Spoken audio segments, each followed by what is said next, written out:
Well then, guys, welcome back to the Once You're In podcast. Apologies for last week. I was away, so we didn't get around to doing the podcast. Is this episode 15? 14. 14. I thought it was 14, yeah. 14 or 15. Maybe last week should have been 14 and this would have been 15. I don't know. But yeah, apologies for last week. I'll hold my hands up for that one. Although you didn't even message me. Maybe I was available, but you didn't even message me. Yeah, You didn't even talk to me while I was away. I think I ignored every message. We didn't even talk, did we? We didn't No, talk. you sent me one about my training session, and I opened it like 4 days later, and I was like, oh shit, didn't reply. So busy, such a massive workload. Yeah, it's just so busy. But no, we've actually got a bit of an update to go through in the sense of it's been 2 weeks, so it's not the usual, this is what we've done. This is the normal kind of thing. So how was your holiday, mate? How was your training? I saw you put up a post flexing on a beach saying how to track things and stay on track away and stuff like that. So fantastic post. Yeah, mate. Yeah, fantastic post. Give us an update. Where did you go? What did you do? How was your training? How was your nutrition? I went to Scarborough, which is in North Yorkshire. Scarborough. People say it like that. It was weird. A lot of people sounded like my mum when we went there because my mum's got like a Yorkshire accent. So my mum loved it. She was like, oh, I feel like I'm at home. But yeah, it was good. We went only for Monday to Thursday. Came back we were going to come back early on Thursday, but then Thursday was the nicest day. The weather was lovely on Thursday, so we ended up staying. That's why I messaged you, and then I've hired you. You have to train on your own. But no, it was good. There's not much to cover really. I still worked and trained as normal. We did a devolume week, didn't we? So it kind of lined up perfectly where I needed a devolume anyway. I could have probably done with one maybe in a week or two before it, but it was almost like I was still training well. And then I was like, well, I'm going away so I can align it perfectly and still train, but not be out of the house for 4 hours when my family were doing things. Because I went with my whole family. It was me, Shannon, my mum, my dad, both my sister's husband and their baby. So it was 8 of us. And to manage, you couldn't, I said when we first got there, I was like, I'm going to do what I want to do. And if it aligns with what everyone else is doing, then great. But I'm not going to sit for 4 days just with staring at everyone. Because you know what I mean, that's what in the past that's what holidays have been, haven't they? Before you were busy, holidays were just literally you do fuck all and you just do what everyone else is doing. Whereas now it was I've got my work to be doing and I still want to train, I still want to eat relatively well. So yeah, read my posts, guys, to see how I managed it all. It's so hard to manage. But no, it was good. Training was pretty good. The first gym, a few different gyms, didn't you? Yeah, so I messaged, Danny, the guy that owns Insight Sups. Yeah. I messaged him because I went on, I basically searched gyms in Scarborough, and then I looked on their Instagrams, and he'd been there the week before or something on holiday. So I messaged him just asking how the gym was because he trained at the first gym I went to. Place to be, mate. He absolutely snaked me, mate. He snaked me. He told me it was the best gym in the world. But no, he said it was good, and it wasn't really. It was all right. He didn't big it up, but he was like, yeah, it was decent for upper body. He said lower body, it's got a decent hack and leg press. They were okay. I was expecting, it was all force equipment or non-branded kit. So I was a bit it's okay, but it did the job. That I did legs there, and it was all right. But my back, because the hack wasn't great, my back's been pretty trashed from that ever since. And then I trained. So that was fashionable fitness. Really fashionable, mate. That sounds went in a shirt and tie and everything. Everyone, you had to train in shirt and tie. It was weird. Formal attire only. It was literally, it was what they call it, black tie, And then the second gym I went to where I did push was it was called Compass Fitness, which was way better and it was cheaper. It was a $5 for a session, and it was £8 at Fashionable Fitness. So yeah, the Compass. If you're in Scarborough, go to Compass Fitness because it's actually a really good gym. They're just missing a hack or a pendulum. They just haven't got a decent squat variant. But obviously you can do a V squat or anything. Was it just? I don't think there was. I literally think it was just a leg press. But they had a decent leg extension. They had Panatta lying ham. They had the Panatta shoulder press that I used. Some of the old Cybex version 1 Eagle stuff. So it was actually, it was really good. That session was way better. And then obviously travelled home on the Thursday. But yeah, it was nice, mate. It was like I said to you when I saw you on Saturday, I was like, it wasn't really a break, but it was still nice. Yeah. Just a change of scenery, doing what I'd normally do, but just somewhere else and spending a bit more time with family. Yeah. I kind of will agree with what you mentioned about the family and the holidays. The one thing I was actually quite lucky at is whenever I've gone on holiday, like especially last year, obviously I wasn't as busy as I wasn't or as I am now, but it was still where like I get up, through check-ins, and then I'd like crack on with the rest of my day. And I feel like the one benefit of like my family, so like my mum being flat out, is she worked for more than I did. So it's never where like holidays to me is never just sat around looking at each other, as you said, and just kind of like chatting shit. My mum, I'd be the one who's doing that. My mum's cracking on with work pretty much till like we go out in the evening. So yeah, I've never been in that situation, but like judging off when I went on holiday, you know, like one of my ex-girlfriends, and I said to you, I think I told you about this when I was in Spain, I decided to like take the longest trip to the gym. Was 45 minutes away of a walk, so I used to walk to the beach, which was about half an hour, then I'd walk along the beach, and I'd be out the house from like 11 till like 6. Yeah, so it'd be like I'd literally get up early, get out, sunbathe for a bit. The second the family got up, they just kind of sit around doing nothing. So I'd be like, right, see you later, going to the gym. It depends on the type of holiday that you're going on, like, because I think you can get away with that to an extent. Like when me and Shannon went to Egypt, like we had a couple of days where we literally just chilled and we'd go down to the pool and we'd sunbathe. When you get there and there's a decent amount of time. Yeah, we had 2 weeks. Like, but obviously we went to a few days. Like, but even then, when we were in Egypt for 2 weeks, like my food was still the same. I told you I had breakfast 1 and breakfast 2 because it was open from like 6 till 11. So we had breakfast 1 and breakfast 2, and then so like I was still eating every few hours and stuff, and I'd still train and that. But the time that I'd usually be, maybe me and Shannon in an evening, I'd get a chance to watch a bit of Netflix or whatever. That free time would be getting a phone call, mate. That free time we'd be doing like we'd be out on the beach or snorkeling or going on trips and stuff like that. So, but yeah, when it's like a 3-day thing. You cram it with stuff anyway, don't you? You cram it with loads of tasks and shit to do because you've only got like 2-3 days somewhere. Yeah, it was good. How have you been? Sound, to be fair, similar to you, mate. Devolume rotation was in, so we wrapped that up on Saturday. Technically, yesterday was the first session back to the full volume. I trained at Ultraflex Rotherham Monday, Wednesday, Thursday. So petrol was too high. I'm broke. I'm never going to be able to financially recover from that. Now you're making me do all the drive. Yeah, I know you're driving tomorrow and Thursday because you always. That's what it is. But no, so a bit of a change up of rotations. Me and Finn have kind of rather think, especially with the kit now at Ultraflex, it's a lot better for push. I'm never saying it wasn't great. It was good. But we used to do, I think it was an upper session there, back end of last year, wasn't it? And like the first like horizontal press, the shoulder presses there have always been fantastic. But we tried every single press there, and it was like just a bit like off. Niggly on it every time. Yeah, like there was the flat prime press, which was like a very slight incline, but it felt a bit poor. Oh, you're pec on it, didn't you? Yeah. So we've seen someone. It was such a hard movement to get switched on. It was awful to see. Because awful. We just saw someone's pec snap off the bone, and then somehow managed to train for the rest of the session perfectly well. And then they got a video as well, and they asked Finn, you got that video of me snapping my pec? And they're like, well, mate, you still trained afterwards. You were fine. So basically the kit there for pressing it's an Ultraflex. It was great. It was better than the vast majority of gyms, but there wasn't something that was like, right, you go to do this. Where now they have the Explode, like Gym Shop Nautilus flat press. They have the low incline prime. They have the shoulder press, the prime shoulder press. They have like a prime dip. There's like obviously all the bits of kit that they've got, like a Gym Shop Nautilus high incline and stuff. They've got everything you'd want for pressing. So what we decided to do was, instead of having we used to train pull. I used to do pull, Finn would do lower on Monday at Ultraflex. We've now actually swapped that session around. So we're training at Warehouse Monday. We're doing Wednesday, Thursday, Ultraflex Rotherham. So we're there for push and then we're there for lower. And these are the 2 sessions where we actually train together. So it's quite nice. Like if you think about it, like we're both going to be training there, doing the same sort of movements. And I've tried out a few different movements. The hack squat, Cybex hack was in on Thursday, which is just reminds me how brutal it is and how much of a kick in the teeth. I could probably have done 7 plates on the Atlantis hack.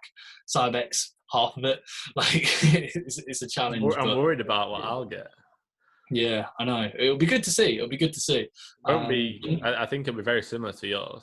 Yeah, I'd say so. I'd say so. But either way, like, it'll be good to see how we are after like actually setting some numbers there. Because obviously I kind of went through the session plans like that I would have thought we would have gone through anyway.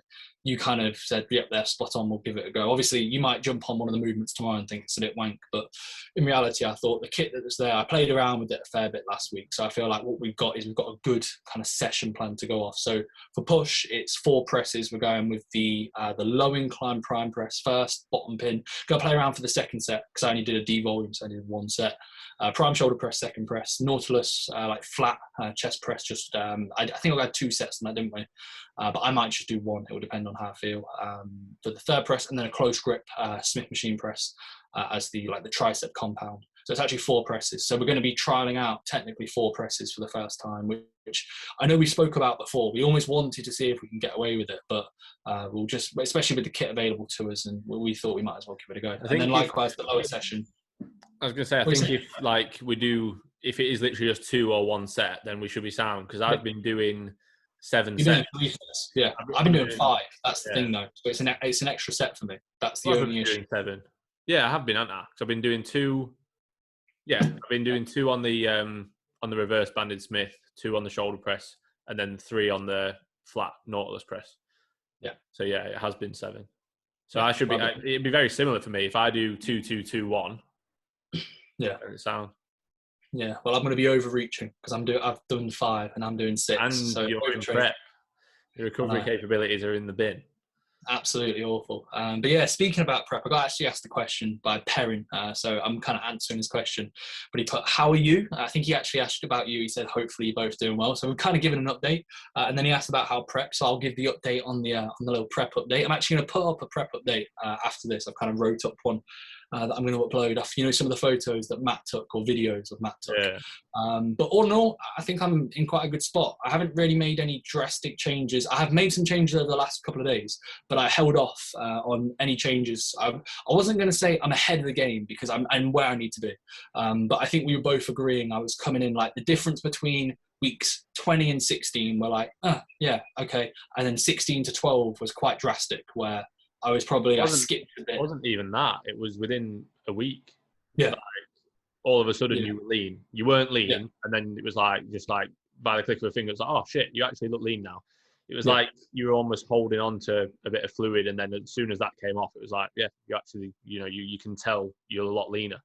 And I don't think weight didn't change massively, did it?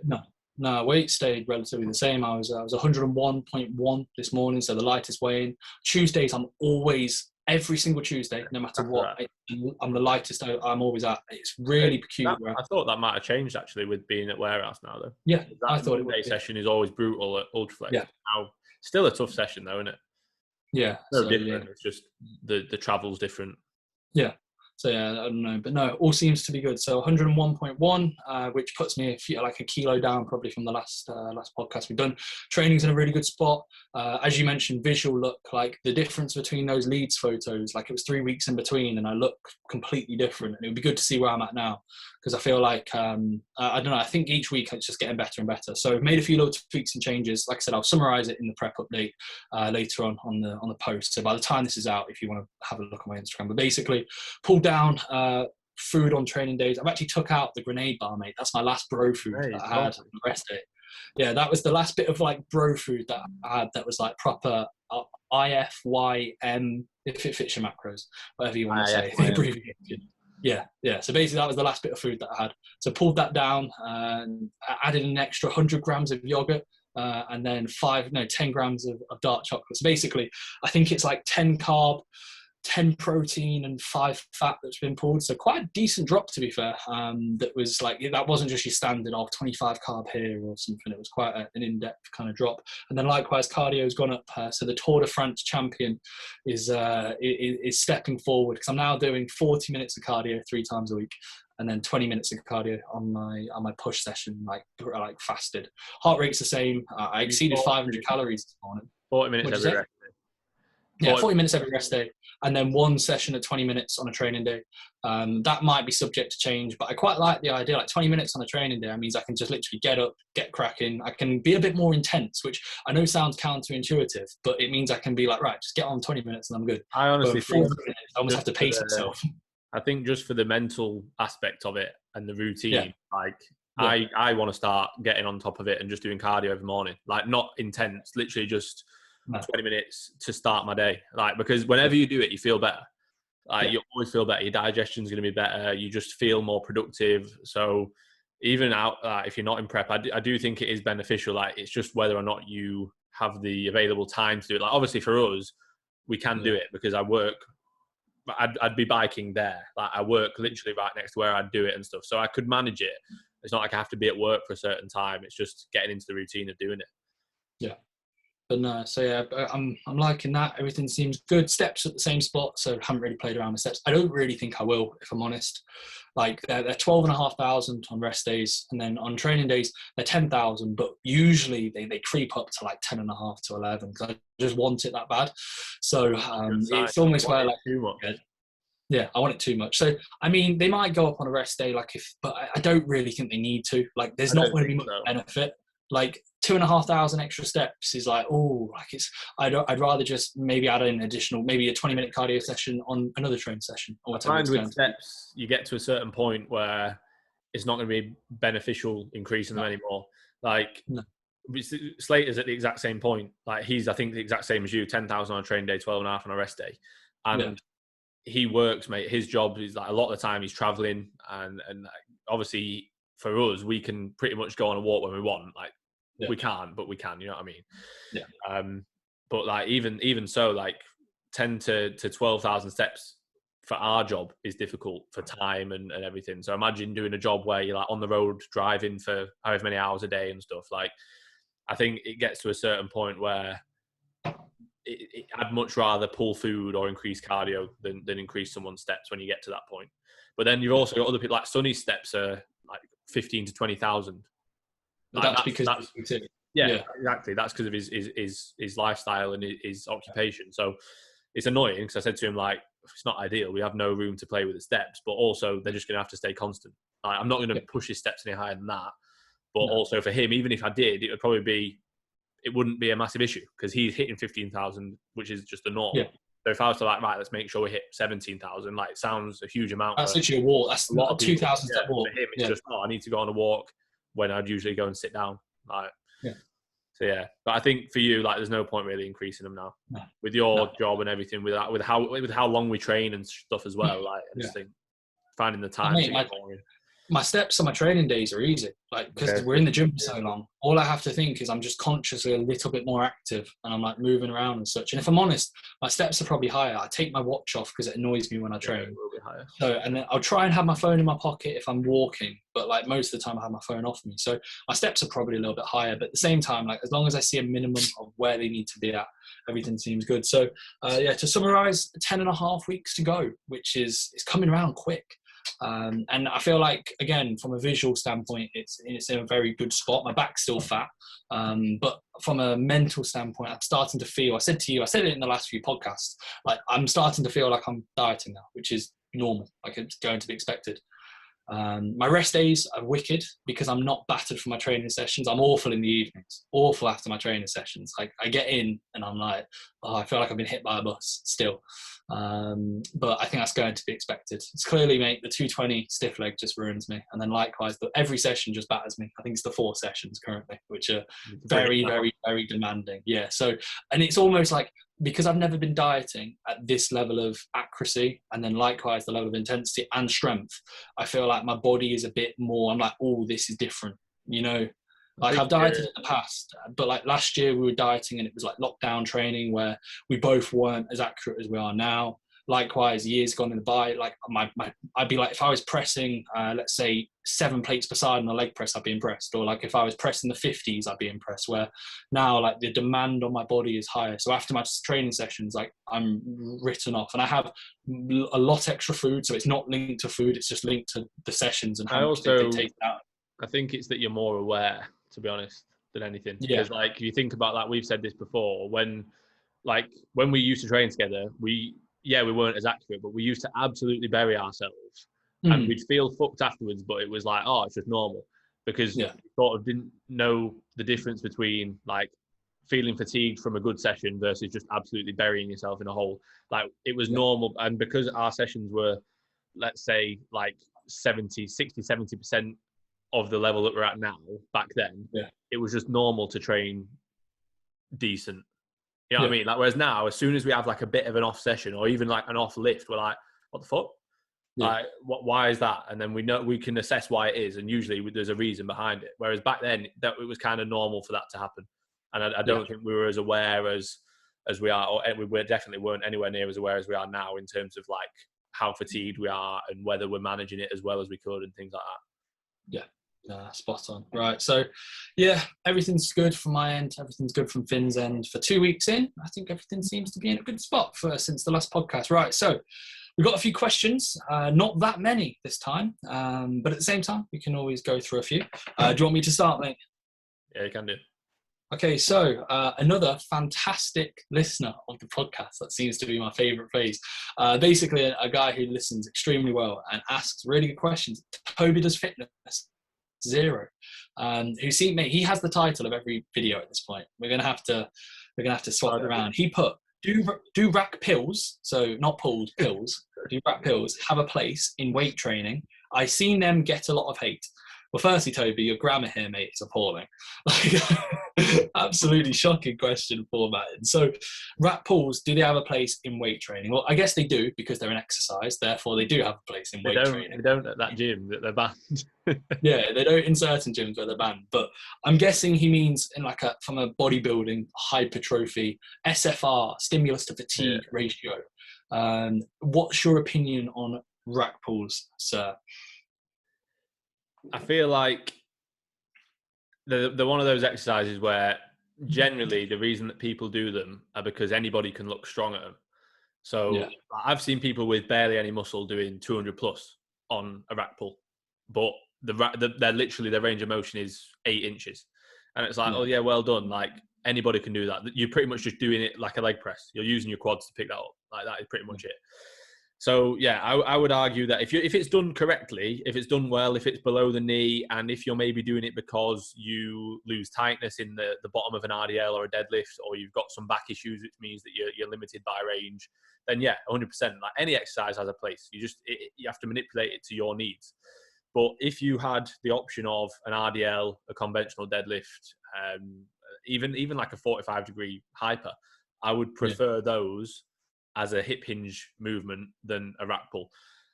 But I guess some people will use a rack pull more so, like, they're not really doing it as a hip hinge, they're just doing it as like a spinal extension exercise. But then again, I would argue that you don't really want to be loading your spine with however much load that you're trying to do a rack pull with. Like, it's not really going to be the safest exercise that you could do, like, for spinal extension. You're not going to be strong doing that. So yeah, I think, like you said, obviously from a stimulus to fatigue ratio sort of standpoint, it's probably the worst option of many exercises you could actually choose from. But if, like I say, for whatever reason, due to injury or due to execution, whatever it may be, if it is more suitable for you at that given time, then great. But don't use it just to try and boost your ego, thinking that you're strong when you're not. Yeah, I'd agree. I think it's you can almost draw a comparison to like a barbell squat, but the problem is the entry and the requirements for entry are completely different. So, for example, some clients will have a gym with a pin-loaded leg press and a barbell and a rack. Like, there's not even a Smith machine, and you might be thinking, right, they have to do a barbell squat. And if you were to place a squat in the patterns of movements and what's going to be beneficial, you're going to have a hack squat, a pendulum squat. They're going to be far more efficient movements. But because of the cost to entry, as mentioned, for a hip hinge, if you have a barbell, you can do a stiff leg, you can do an RDL, you can do a deadlift, you could do a paused variant of any of those. Like, you could do a sumo, whatever it's going to be. All these are going to have better bang for your buck. And then at the same time, fatigue-wise, because loading is going to be reduced, is also going to play a factor. So I don't really think there's much purpose. The only thought process I can think is you get a decent amount of load, and like, if you're beginning out and your hip hinge execution's poor, you can get a decent amount of load on your posterior chain, and you could almost use that as a strengthening up kind of but again, like, but no, and I say that, and I say that with the only kind of, that's the only merit I could think other than the ones you mentioned, and even then I just say just pull from the floor. Or I feel like you could relate that to anything though, because you could be like, oh, I'm not strong in the bottom of a squat, so I'm just loading it up and doing the top of it. That's what I mean. It's very similar thought processes. Like, you get people who say that, and like they can't really explain it. So I feel like, for example, if you were to look at weight training objectively, hypertrophy, minimal. If we're talking about other elements of training, there will be merit. For example, if you deadlift and you're very strong at deadlifts, but your lockout is poor, I'm not coming from a powerlifting like professional kind of background, but I have some understanding, at least enough to say a rack pull could be prescribed. It would actually aid your deadlift potentially lockout. So you could say, right, that might help. But at the same time, like if we're talking strictly from a bodybuilding standpoint, I don't have a single client doing a rack pull. No. I don't think I ever will. I think I might have given one or two here or there if there was injuries or issues. But again, like we're talking in the year and a half to 2 years worth of coaching, minimal times ever.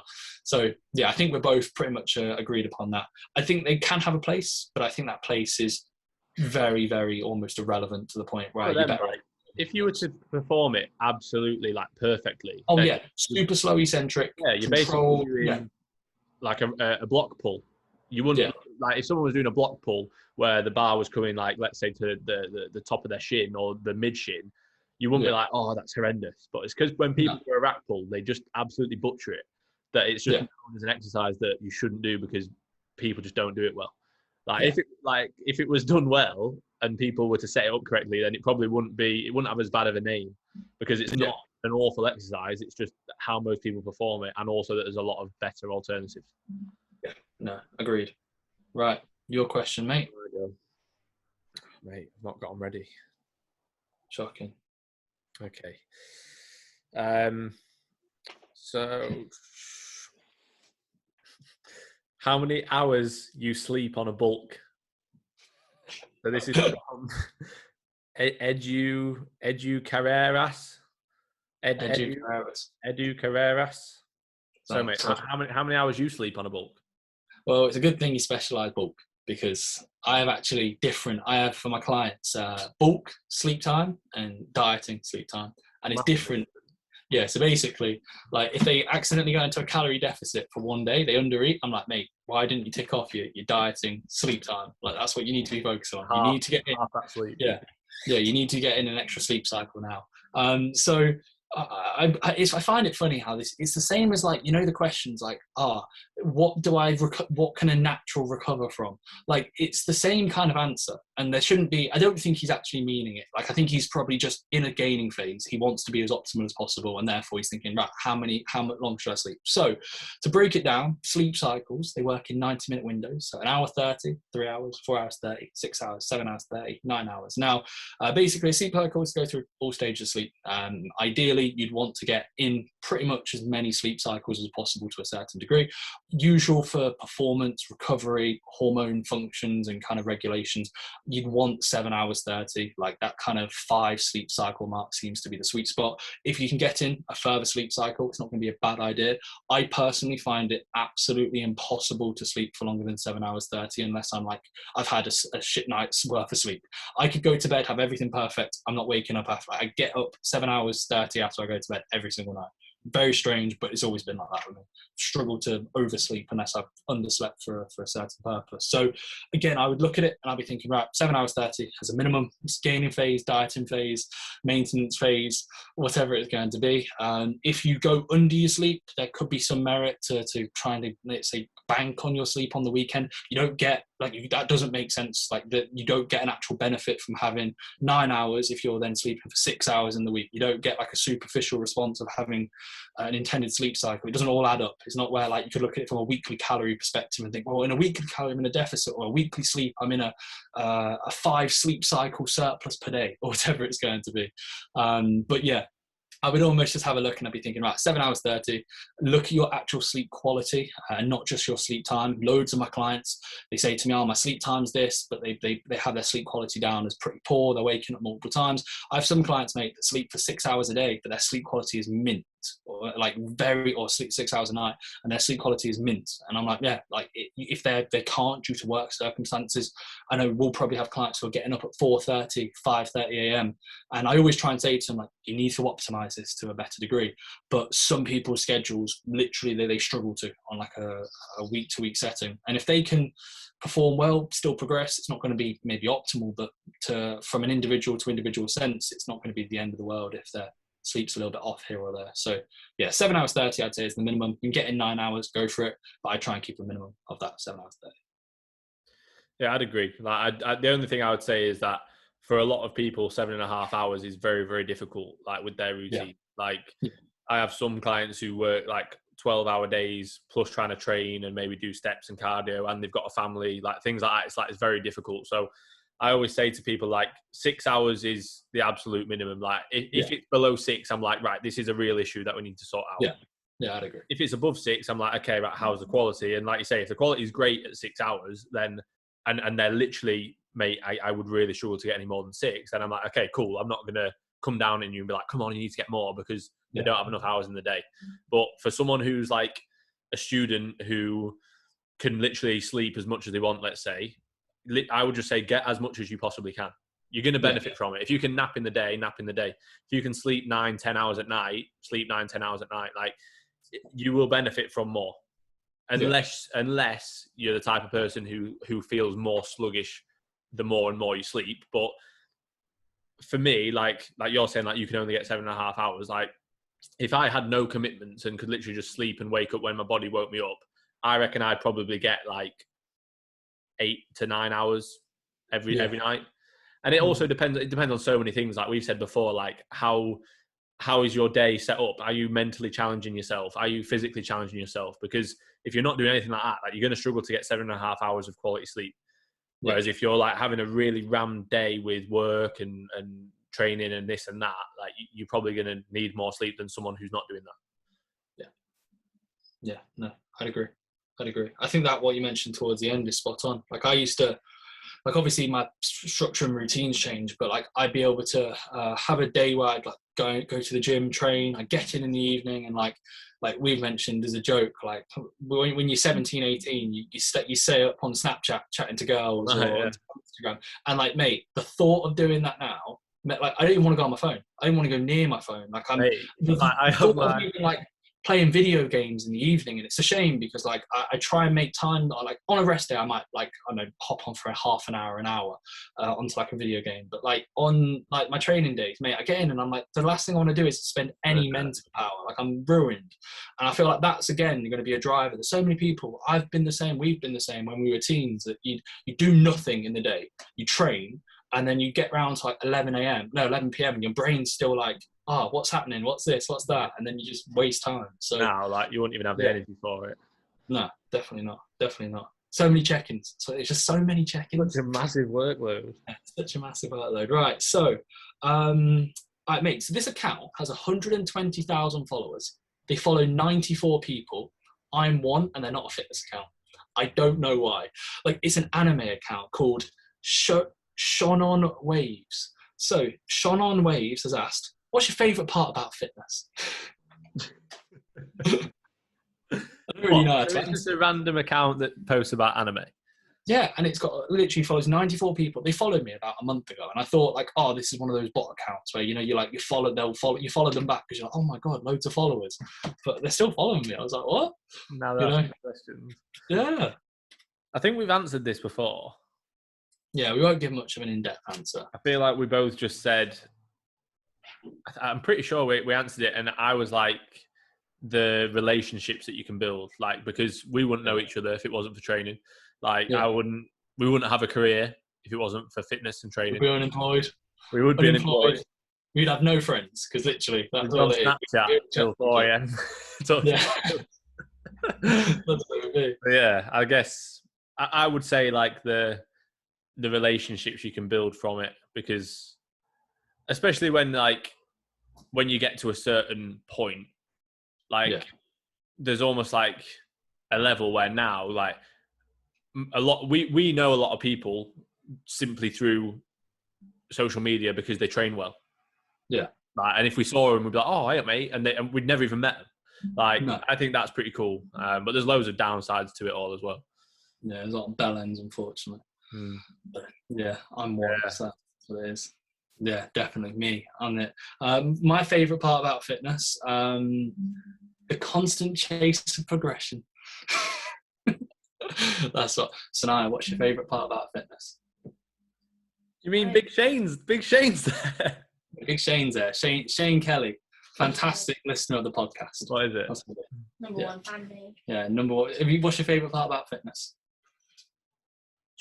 Training. That's it. Training. Fantastic answer. Fantastic answer. That training. What about anything about training? The banded lat pull down. Yeah. The banded lat pull down. That's what it is. Yeah, banded Smith machine lat pull down. Right. Do you want me to ask another? Because that was a bit of a. Or do you want to go through yours? You go through yours. I haven't got amazing questions. Yeah. This is from Sonny. If Ultraflex opened in Leicester, would you just train at Ultraflex? Yes. Yeah. Simple answer, mate. Yes. Next question. I think a lot of people would from around here. That's why we're making our own. That's what it's going to be. Ultraflex Loughborough. Ultraflex Leicester. We ought to speak to the owners. Yeah, and say, right, give us this much, and we'll give you a gym that you could have easily set up on your own. Yeah, it would be literally that. And like Loughborough would be good because it's off the motorway. You could find a good spot. You just need a big warehouse and enough kit. But yeah, definitely. The reason why we train in different gyms, there's a lot of reasons. I think we explained this actually on one podcast, but it's because there's not one gym with everything that you need. There's not a single gym local to us that has absolutely everything. And that is quite, I'm not going to say, like, for example, you're training in the shed first 4 months of the year. So we're grateful. It's not where we're ungrateful, but when your lives revolve around training, we can be quite picky with our kit and where we're training. So we decide to train in the gyms that suit each session to the best of our ability. So therefore, we can be quite picky. We could train at a pure gym still, and we'd still have really good sessions, and we'd still get probably as much out of our training as we do now. Yeah. But we'd have about 5. We'd have 6 plates, a reverse band matrix hack. Like, it wouldn't be ideal. We wouldn't be maximizing our potential, and we wouldn't be in an environment that would push us forward as much as somewhere else. Like, if we were in a pure gym, we would be like, most machines, I'm not going to be like, we'd stack everything. We wouldn't. But a lot of the machines would be like, I would. We're going to have to put on a certain amount to this. You wouldn't. Your leg extension's horrendous. Mate, the matrix leg extension is appalling. No one's stacking that with good form. It is heavy. Yeah. No one's stacking that. The mid-range, Jesus Christ. It's so heavy in the mid-range, it pulls you forward. Like, I've had clients like, oh, mate, I'm stacking the leg extension. I'm like, you're not. Please film it for me. Nobody's listening to this can stack the matrix leg extension with immaculate form. Like, it's so and the worst thing is, it's so easy to do. For some reason, the matrix is the hardest one, and it's also the easiest. So easy to throw around, but it's the hardest leg extension just because that midpoint is so challenging, and then it drops off. It's like easy, impossible, easy. It makes no sense at all. It's horrible. Yeah, but even if we had to use it, we'd manage, and you'd make the most of it, and we'd band it, or we'd slow it down, and we'd keep the tempo really slow, and like we could train in any gym and make the most of it. But when you have the availability to train in better gyms, and like you say, when it's important to you, and you want to make the most of it, don't you? Why wouldn't you travel to different gyms? I think the only caveat would be if there's too many weapons in, like, for example, if the whole of Progress Works decided to switch to Ultraflex Leicester, like, that would be the only time that I'd be thinking, God, like, I don't think it'd matter though. If you think about Ultraflex Rotherham, like, it's almost too big to even notice. Like, you just get on with it. Whereas Progress Works, because it's small and because it's enclosed and because of the lighting, you notice everything. It's the lighting, man. Said it before, lighting. So, yeah, that's that. Right, next one. Finley Cade, FK, the real FK. Ever consider getting your own coach, or does coaching yourself help with the coaching? He put Clee, but I'm guessing Click. You've got a coach. Oh, mate, don't know. Yeah, I make every single decision for you. Every single decision. I send everything over. Every single decision. Yeah. Mate, why did you tell me to take a gram's worth of test the other day? Like, Just thought it'd help. I thought you were. Really? I thought I'd put you on a 2-week Anavar cycle. really? Fair enough. Well, how come? Just to gain some fullness? Just looked a bit flat, didn't you? Yeah, it looked a bit flat. 2-week Anavar cycle, that's what you need. And then come off, lose all the fullness, but congrats. You were super physiological for 2 weeks. So no, I think there could be merit, if I'm honest, Finley. I think it's an interesting one. A lot of people, for example, so people know Finley is one of my clients, so I'm not going to be like, you don't need a coach. Imagine he hears this and he's like, hey mate, listen to a podcast. Regardless. Yeah, I've just cancelled the payment. Hopefully that's all good. Catch you later. But no, there's definitely merit. And I feel like they'll get to a point where if I was competing at the top level, so we're talking IFBB Pro plus, I think there could be some merit. And at the same time, like, it sounds quite like it's a cocky viewpoint to have, because at the end of the day, I've never competed before, but I've been lean plenty of times. My circle is very small and it's very honest. So for example, with Finn, I don't think you've ever really gone, oh my God, mate, this is min, or this, like, you're very objective. Likewise, I'm with you. So it's not where, like, for example, if I was to take my top off in a gym, or if I was to pose in front of my mum or in front of friends or clients, they'd be saying, mate, you're really lean. Wow, like, you're going to be ready early, or you're going to be doing this. And in reality, like, that's not what you want to hear. You want to be quite objective. And because I've been, I'd say, a kilo or 2 off stage condition plenty of times, at least 3 or 3 times in my life, more specifically 2 that I was very, very close to being pretty much where I'd need to be. My perception of where I need to be isn't like the average folk who's never done a diet, never got lean, doesn't know how they respond. Like, every week now I'm like, oh, I felt this before, this is good. Like, I almost know what to look for. And again, when it gets closer, we were chatting to a guy yesterday, weren't we, at a warehouse, and we said, right, when I'm 6 weeks out, 4 weeks out, and I'm very lean, there will be that element where I won't be able to accurately assess how I look. But that's where I'd be sending you photos, I'd be like having a look objectively, and I'd be saying, right, take my mind away from these. How am I actually looking? How am I feeling? How am I training? Yeah, exactly. Like that. I almost think I think every single person could benefit from a coach. Like, I don't think there's anybody that won't. But I also think there's a point where you know yourself almost better than someone else could. Yeah. So, like, everybody knows their body better than someone else. But we'll have clients who think that they know, let's say, I want to do this. And we're like, but that's really not the best decision right now. Whereas, like, you're not going to make those kind of mistakes now. But like you say, the leaner and leaner you get, your mind starts playing tricks on you, and you will. I guarantee you'll get to a point where you're like, mate, I need to be leaner, and I'll be like, I'll say you really don't. And you've got to remember you're doing physique as well. Like, if you get overly conditioned, almost it can be detrimental to your results. Like, if you go on and you're peeled to the bone, and everyone else is a little bit fuller and not quite as diced when they're not actually looking for that. Like, you got to remember what the actual the sort of the goal is of that category, what the criteria is. But yeah, I think for me, obviously I was coached by AJ and I learned a lot, and it helped like my coaching business as well, and helped me sort of understand the role of a coach more and things like that, and take some things from him and things. But I also think that, that experience of having someone does help, but it doesn't mean that you don't need a coach. No. Like AJ would say himself, like, a lot of the decisions were made by both of us, which is good. Like, I think that's great. Like, we have clients who we discuss things with, and like, I think that works really well. But then I also think it gets to a point where there's that like democratic and autocratic kind of response. They know what they need to do. And then I do think that if they can, keep their head screwed on, you can coach yourself very, very effectively. But there's some times here or there where you just need someone to either keep you grounded or push you in a different direction. Like, for example, when I obviously started with AJ, I was like, I'd never pushed up enough, really, had I? I was always lean, like, and then I pushed up a decent amount and probably gained the most muscle I have ever, like, really, apart from when you're a complete beginner.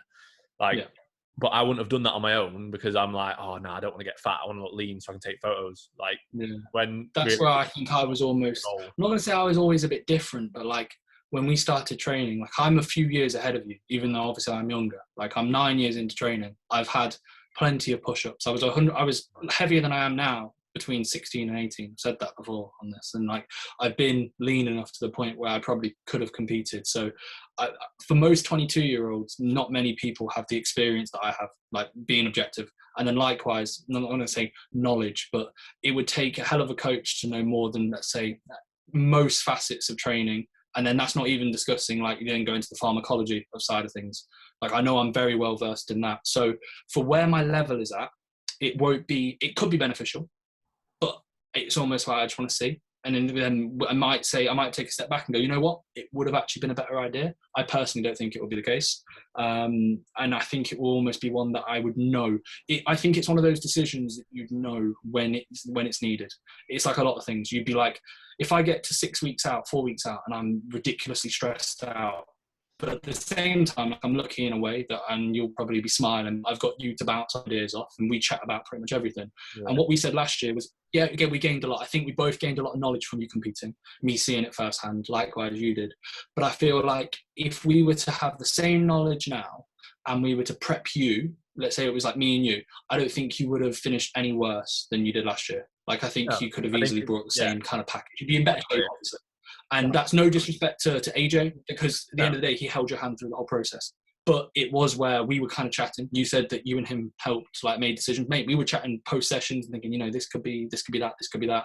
And like, I think that's the lovely evolution of it, is like, you improved, I improved from it.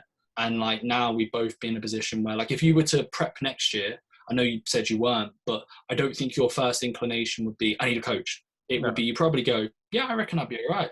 And then, like, you might compete, do it on your own, see how it goes. If I do well on my own, you'll go, right, this is probably how it's going to be. And it'll be where, I'm not going to say we prep each other, because it will never be where you're telling me exactly what to do training, or, mate, you need to drop this.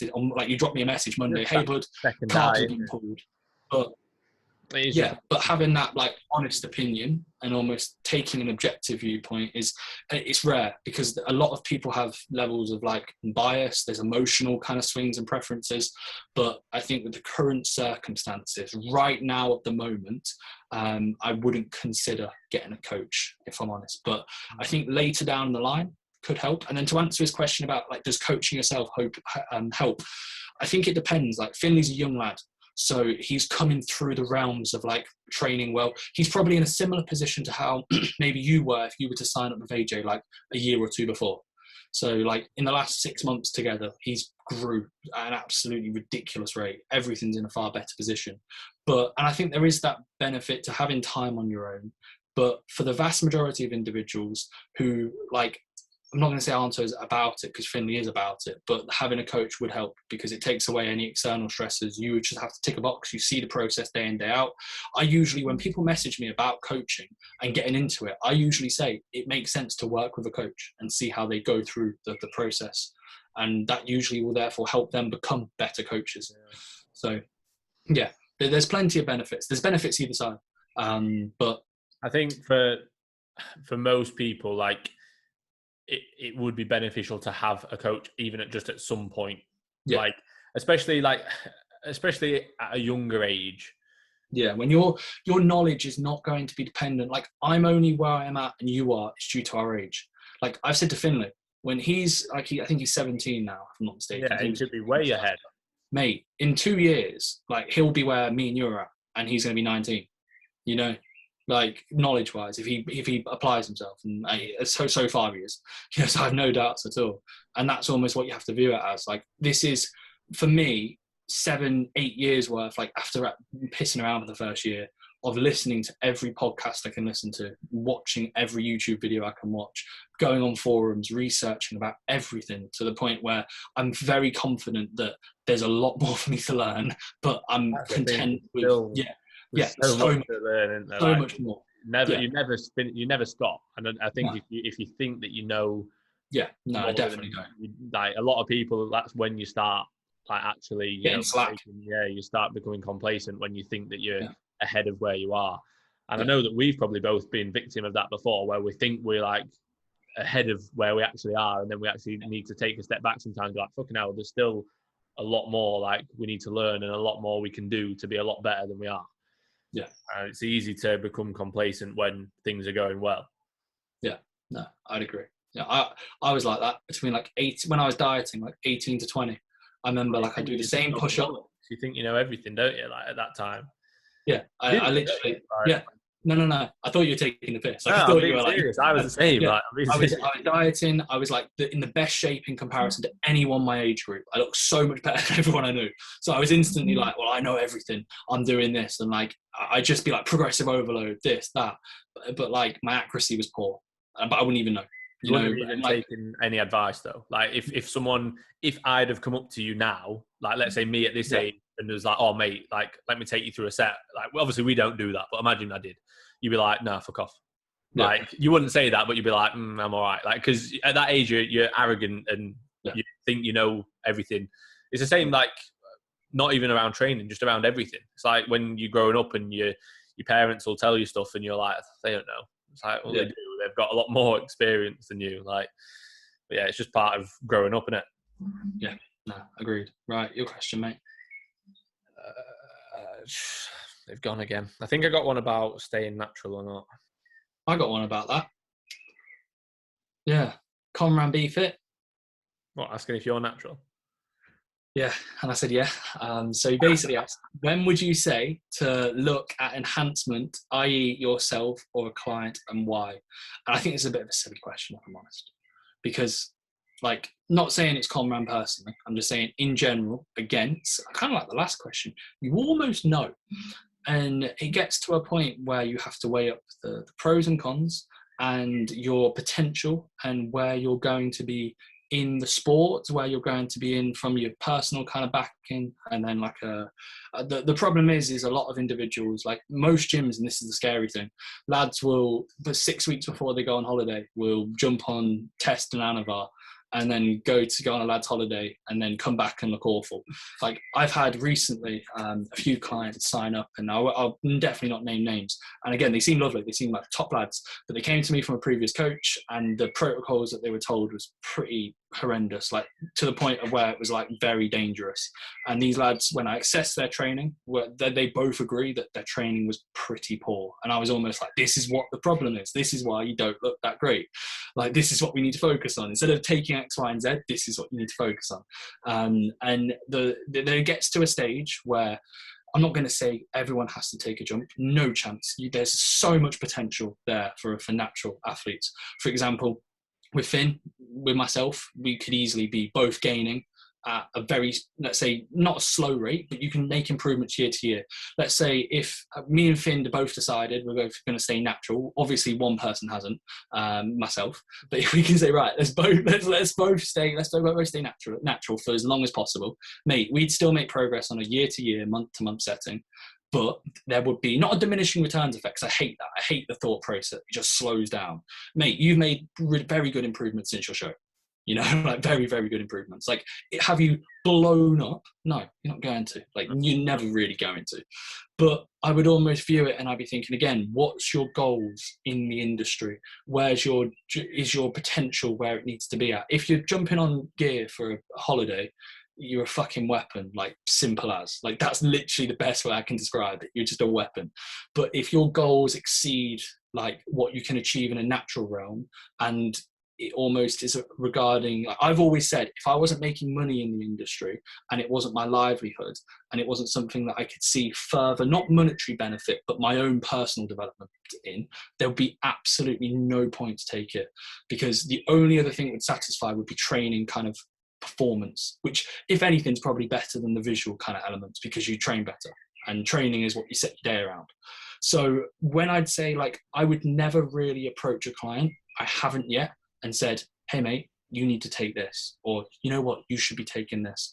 I come at it from a completely natural realm of coaching, where I look at it and think the vast majority of individuals that me and Finn work with, you need to improve your training, you need to improve your execution, you need to improve your nutrition, your other feedback and variables that we can control. That's going to be setting you apart. Plenty of lads can take whatever they want, train like shit, look like shit. Pretty simple. So I wouldn't look at it and say you have to take it this time, you have to do that. At the end of the day, if we're talking strictly to Comran, you're 18. You have plenty of years to go. And then at the same time, what's your goals? Like, do you think genetically, like, yes, you've got good size, but do you think genetically you could be an IFBB pro or a top level bodybuilder? Do you do it day in, day out? Like little things like that. So what's your opinion, mate, for, let's say, like if a client came to you and asked the same question, or if you were debating it with yourself? Because I'm guessing you'd probably say the same things. Like it would be the same kind of thought process. I don't think, like, I have nothing against it. Obviously, I'm not for it. I had the same question, literally. Well, are you ever planning on competing enhanced, or will you always be natural? Like, I have no plans in the future to be enhanced. That doesn't necessarily mean that I won't be. Yeah, because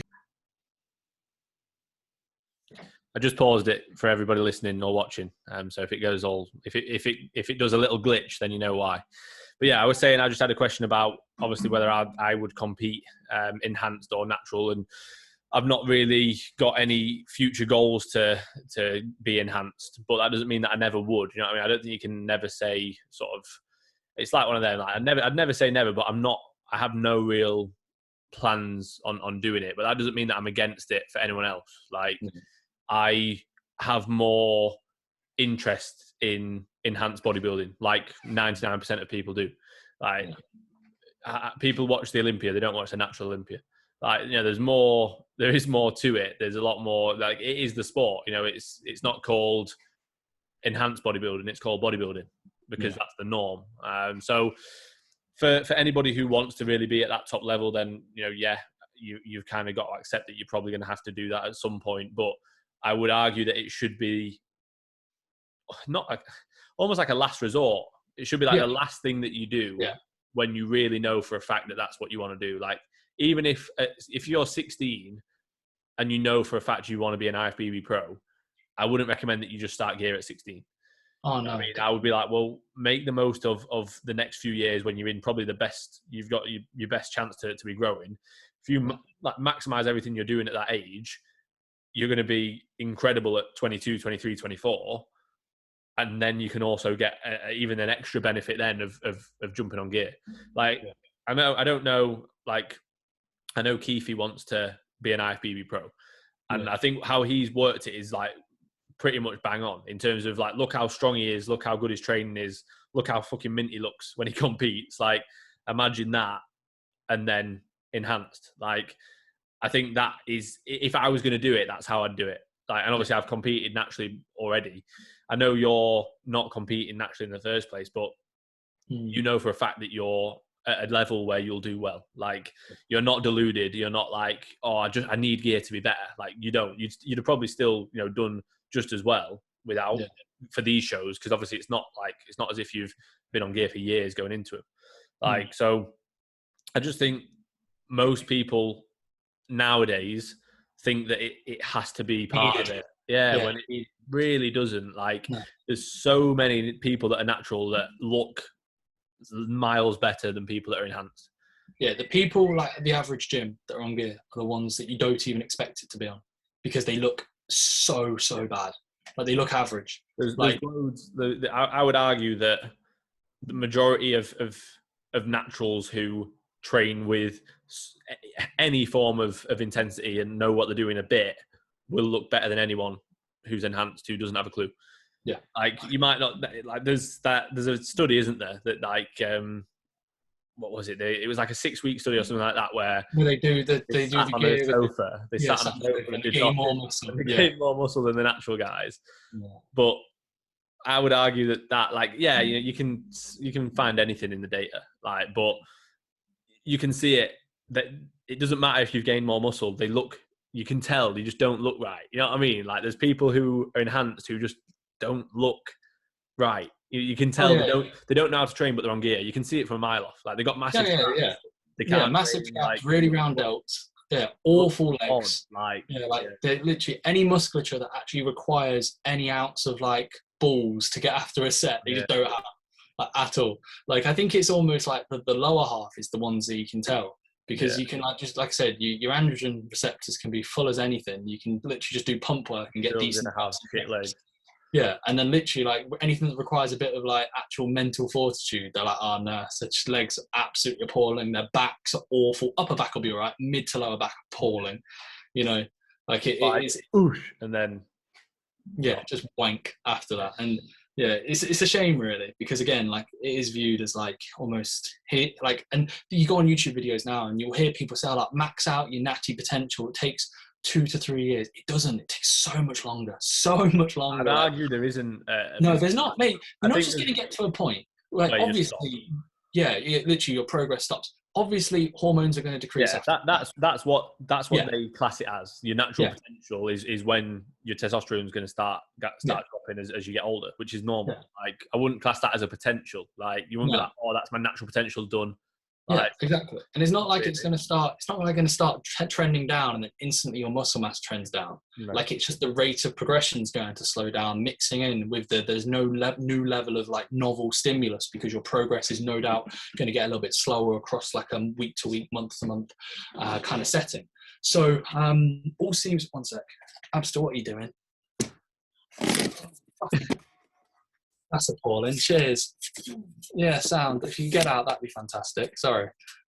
She just came in to get the massage gun, knocked over the lights, and is now lying on the bed. Actually, you can't be doing the massage gun and run the podcast. Oh, sorry. Yeah, do you want to get out? Sound. Sorry about this. Awful, mate. you can't leave all that in. Yeah, we'll leave all this in. I love you. All right, seriously, get Peace out. out. Yeah, get out, Murray. Sorry. Yeah, no, seriously, get the fuck out. Get out. Sorry. Sound, cheers. Mate, she comes over, leans over, knocks everything down. Sound. Right, mate, if you can cut that out, that'd be good. I'll just leave it. I'm not going to cut it out. Yeah, so yeah, it's just one of those, if I'm honest. But yeah, there's definitely not a time. You most likely know, but at the same time, like it's one. I don't think you should be thinking about like you say. You'll know it when you know if it is going to be something that you do. Like I've never really thought about it, to be honest. You know, when people are like, oh, you must think about it. Yeah. Not really. Like I feel like if I was going to do it, or if I like had that sort of inkling in my mind now, I'd probably be like, yeah, I need to do it. I've never even really thought about it, because I know that I've got a lot more I can do naturally.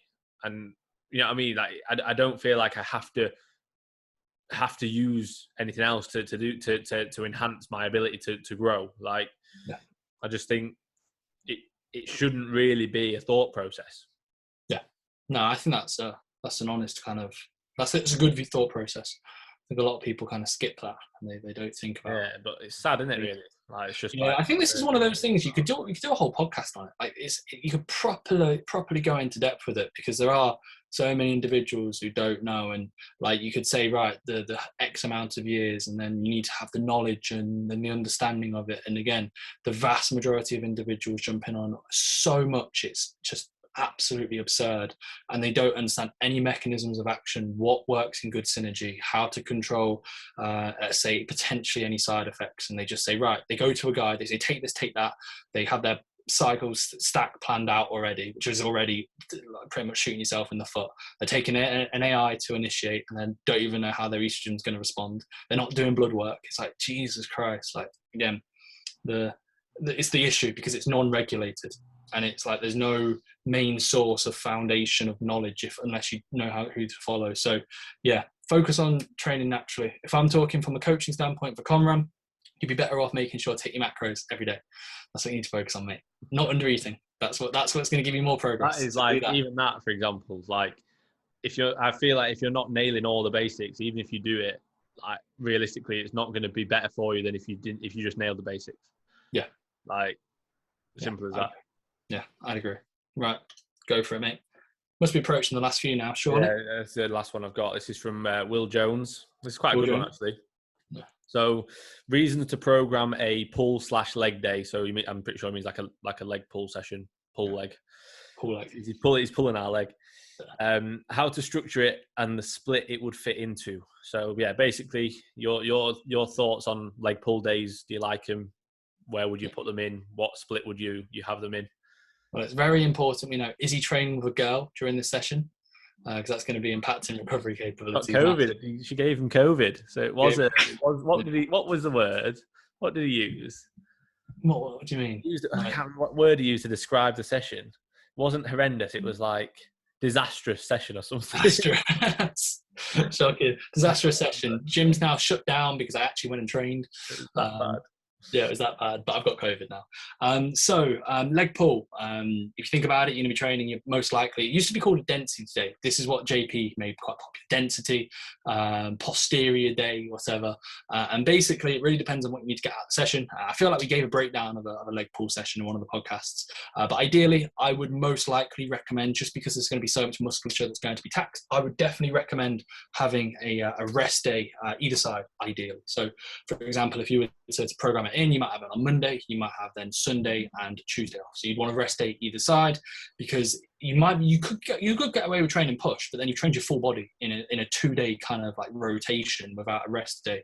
So I'd always try and recommend a rest day, because they are going to be physically, let's say, taxing, and then likewise psychologically taxing. Like if you have a hip hinge on this day, going to be quite challenging. You'll most likely have obviously a fair bit of like hamstring work, maybe a quad focus movement as well. So you might have a leg press, and they are going to be very, very taxing. And I feel like there's definitely going to be benefit. For example, with myself, I've transitioned my lower volume as I've got closer to competing. So for example, we started out the year and we were both running an upper lower sort of approach. We then, obviously due to a few niggles, but I'm going to kind of put them aside. I'm going to focus just on my frequency and volume.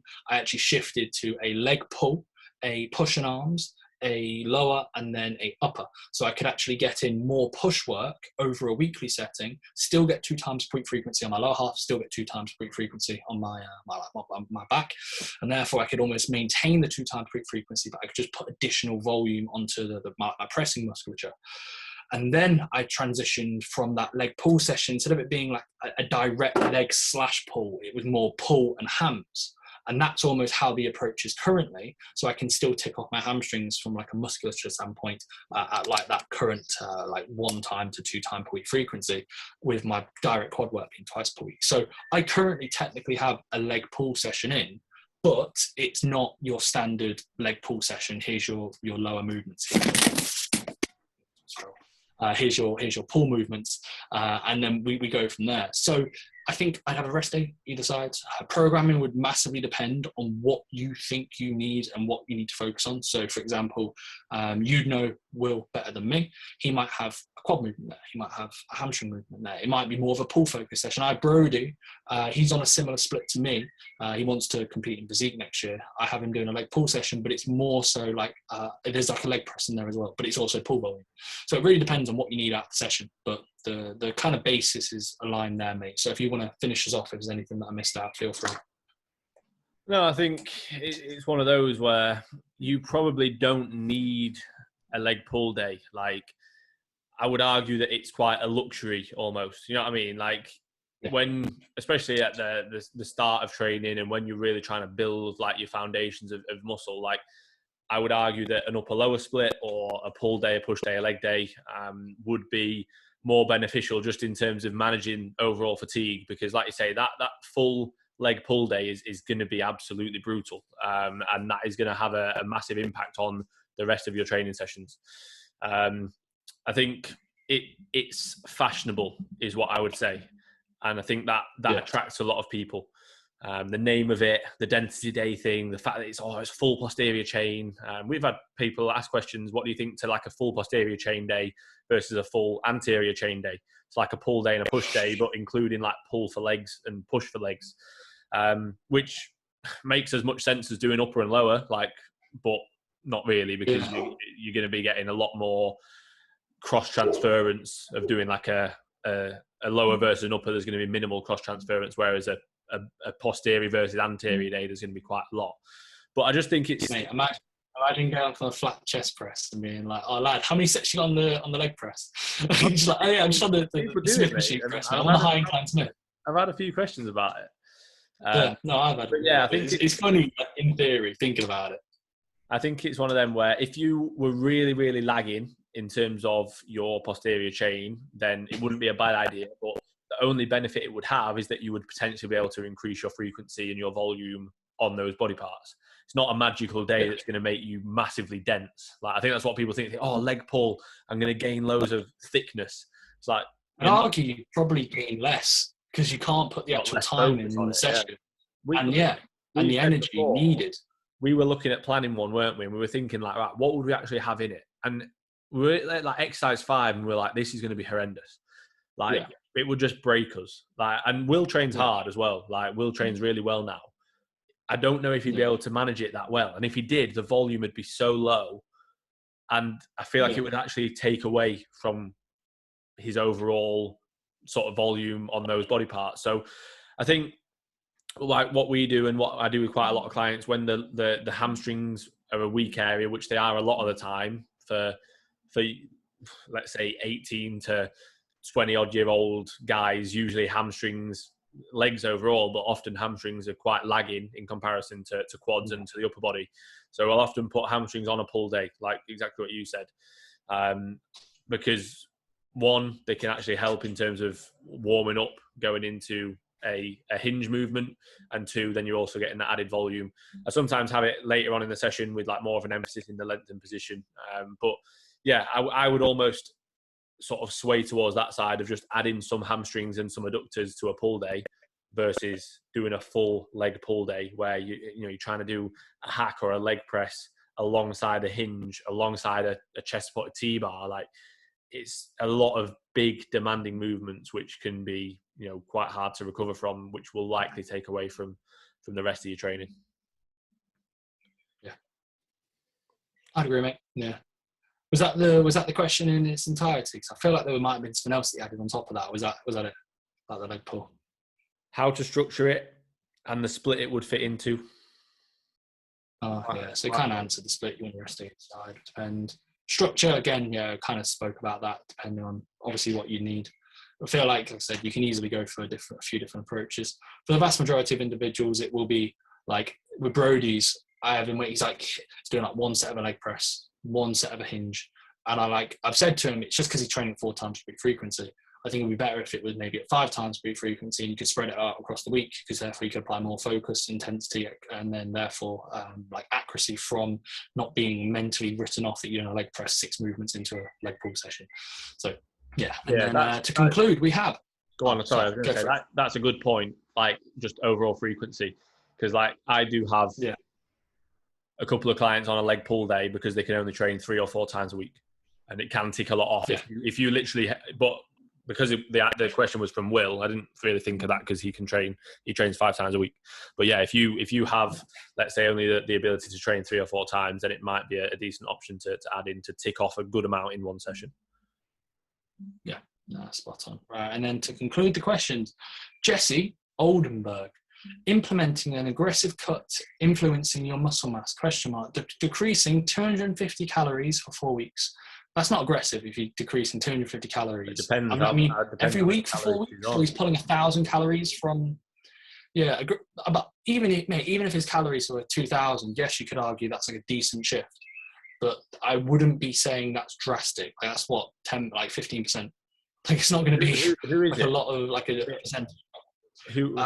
He's messaged me about Jesse Oldenburg. He's asked me about dieting in the past. I feel like I don't know, but I know he's messaged about him dieting. So I feel like he's probably one of those guys who's like, he's dieting. He doesn't know if he's being too aggressive. He's focusing on like, is he going to lose muscle mass? Because he knows if he diets too aggressively, you're going to lose muscle mass. And I almost despise this, because if your training's still in a good spot, if you can still train progressively, as long as your protein isn't silly low, and you can like literally, I'm convinced in this like fullness level, which will be awful, but you could diet on a non-training day, like trace carbohydrates, like probably like baseline levels of protein, and then enough fat for you to hormonally not be in the gutters. And you could do a lot of steps and a lot of cardio. And as long as you prioritize your training days with carbohydrates, so your glycogen stores are not like absolutely empty, and you can still train well, and your protein, as mentioned, is in a good spot, and you can train progressively. If you get stronger, you're not going to lose muscle, really. You might lose fullness, which when food goes back up, that's what people think. Body weight goes up and they look better, and they're like, I've just put on a kilo's worth of muscle, 2 kilos. No, you just literally refilled up with glycogen. That's what it is. But the problem is being in a phase for too long. Like that's what I'd argue is the worst. Like with this, sorry mate, I'm interrupting. No, you're not. I'd say with like Jesse, like him thinking, I'm going to decrease this by this by that. I'd be arguing, mate, be more aggressive. Make sure your training's in a good spot. When you're done, then you can get into a gaining phase and actually put on what you're trying to work for, which is muscle mass, sooner than you thinking, you know what, I don't want to do a 4-week diet, I'm going to do an 8-week diet, but I'm going to be quite methodical and slow. Just get out, bro. Get out. That's what you should be focusing I think yeah. It's one of them where I think it depends on that individual, because I know a lot of people who are like, I would rather diet for a little bit longer and take a little bit more of a relaxed approach because they know that benefits them. Yeah. I would argue for the majority of people, when the goal is that you still want more muscle, like the goal isn't, let's say, a prep or a long-term fat loss phase where you're obese and you need to lose a lot of weight. I would argue that a shorter time frame is going to be more favorable because there's less time spent in a deficit, and with less time spent in a deficit means less chance that you're going to be in a less optimal position to be building muscle.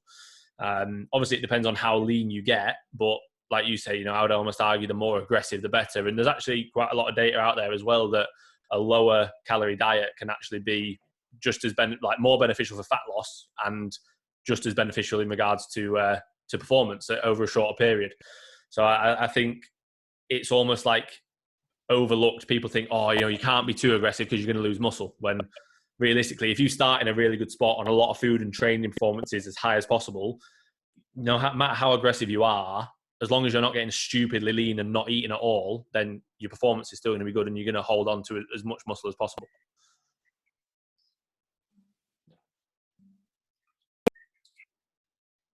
Another pause because Finn had to go to the toilet, even though the podcast is literally going to be ended now, which is just a sign of immaturity.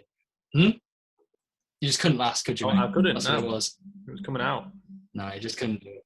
Yeah, he just couldn't do it. He actually weed on the way downstairs as well, which wasn't ideal to his toilet. But no, that is another episode of the Once You're In podcast. Episode, what did we say, 14? I think it was 14. 14 or 15. 14 or 15. But yeah, as always, guys, appreciate, again, I don't really know if anyone gets around to the intros, but we do appreciate story tags. We also appreciate any questions asked. The usual kind of outro, we put up the question box Tuesday. Make sure if there's any questions that you guys want answered in the following episodes to be answered, then ask away. But other than that, hopefully everyone that's listened has enjoyed. If you've got any recommendations for, again, what we want to be going through, feel free to drop them in the comments below or in the question box when we send them through on Tuesday. And other than that, again, thanks for listening, and we'll catch you guys later.